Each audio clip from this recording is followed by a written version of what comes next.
parties are created equal, if you know what I mean. I'm hearing all these people talking about, I get up at 4, I get up at 5, I work out. I'm like, that's awesome, but that is not this guy.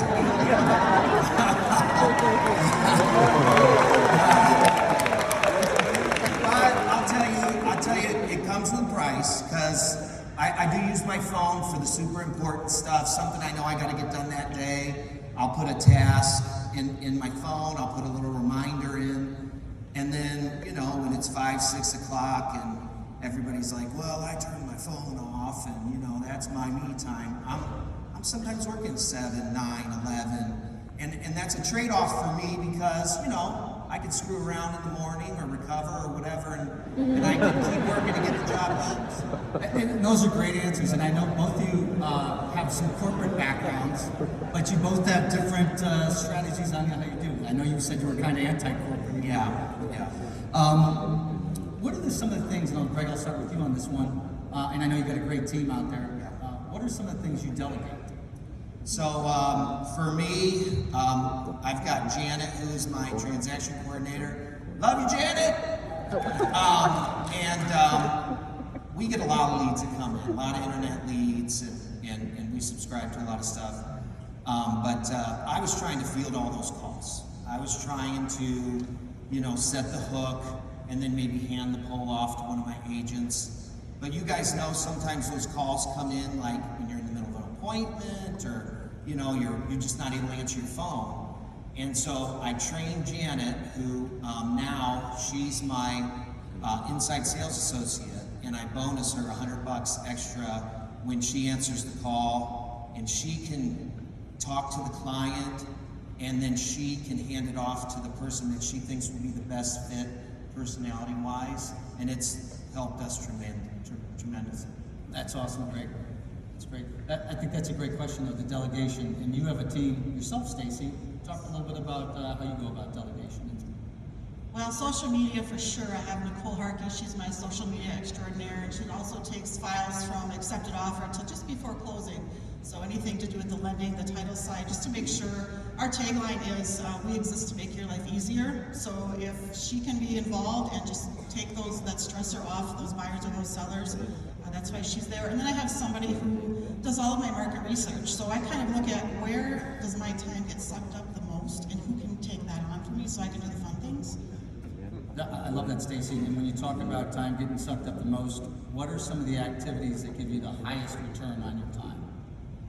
Well, we talked about filling up your cup, right? So there's things I'll do, like I put all my transactions for my personal business on my business credit card, right? And then I get points, and then I get gift cards for those points.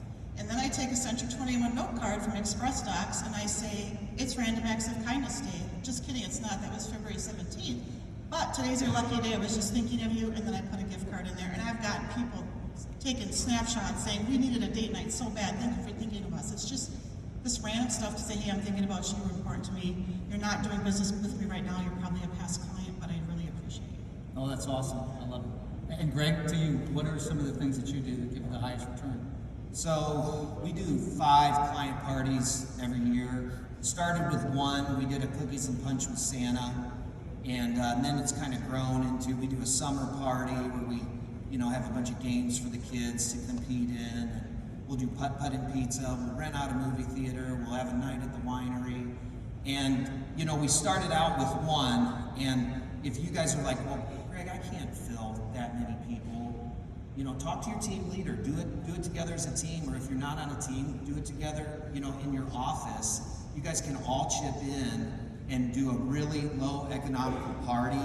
And when you get those people in, you can get your vendors to donate door prizes. And they love coming to the parties. And then if the people show up, asking for a referral and giving them an incentive to give you an extra name and number, they get an extra ticket for the door prize. And then if they gave us a 5-star review on Google, they get another ticket. So we get creative on getting our clients to interact and reward them for looking out for us. That's great. How long have you been doing those? So we went from doing one party to 5 parties about 5 years ago, and we try to keep it new and fresh and rotate them around, and we always ask our clients for new ideas on maybe stuff they're looking at. So I know we talked about one of the best things to do every day is make your bed, but what's another activity, and I'll start with you, Greg. What's another activity that you do every day that contributes to the success of your business? So, Mike was talking about it earlier, getting back to the basics, and that's really our battle cry this year with our team. And, all these, technology things are great. You can text people multiple ways, and, you can do, green envelope to invite them and everything. But that's like the gasoline to your business. You still got to be the spark. You still have to reach out with a little personal message here and there to ignite your business. And I got lazy, you guys, in 2022. I let the technology, all the parties and everything, and it showed. And we're going back to the basics. And like I just did one where instead of wishing somebody a happy birthday on Facebook, like 200 people do at the same time. Find out when their home anniversary is and do a little 15-second video. Hey guys, it's your home anniversary. And is it time to break up with the house yet? If it is, I'm here. But if you're loving it, that's great too. Have fun with it. I mean, they want to hear from you. They want to know you didn't forget about them. And doing that stuff is what can make the difference for you when they run into somebody that has a house to buy. So. I love it. Stacy, what's something you do every day that you don't miss? I don't miss prospecting, literally, but I don't miss prospecting either. So you don't miss prospecting? Okay. I cluster my appointments, so I'm very much an agent still, even though I'm a team lead. I mean, the duties are a little different, but very much involved in the buying and the selling and the prospecting. And so really for time management and just clumping your appointments together. So if somebody says, hey, tomorrow can we go look at this house at noon? The next person is going to be probably at 11 or 1, and just keep building out from there. And then drive time too, just from all the things we have to do in the day. A lot of times I'll be working in a parking lot. If I'm looking for business, I'm going to go to the coffee shop. Now I know you shared with me you're an avid reader.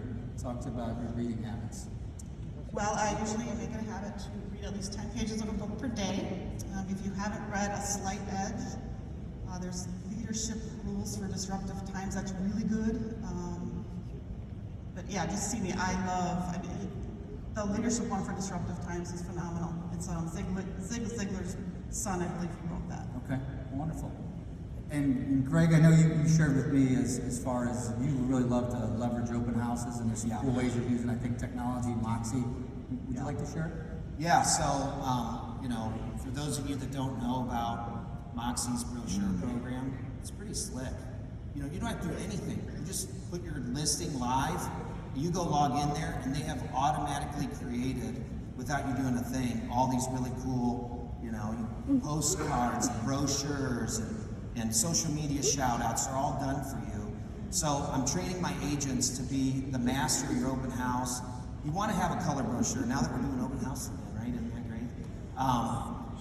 But then, have a buyer packet. Have some information about the home, maybe a feature sheet. Have the covenants and restrictions. If there's a survey, have a copy of that. Have a 1-year past sales report. So when these people come in the door, they're looking at you going, wow, it wasn't just a handshake and here's a paper and slap them on the rear and send them on their way. You're standing out. And, a surgeon knows every single vein and tendon before they pick up a knife to cut on you. So we should know every single thing about a house. Educate these people what the difference is between a high efficiency and an 80% efficient furnace and the different type of windows, be a master of your craft. That's awesome. We could go on, I'm sure, but I think our time is about expired. I think you can probably find either one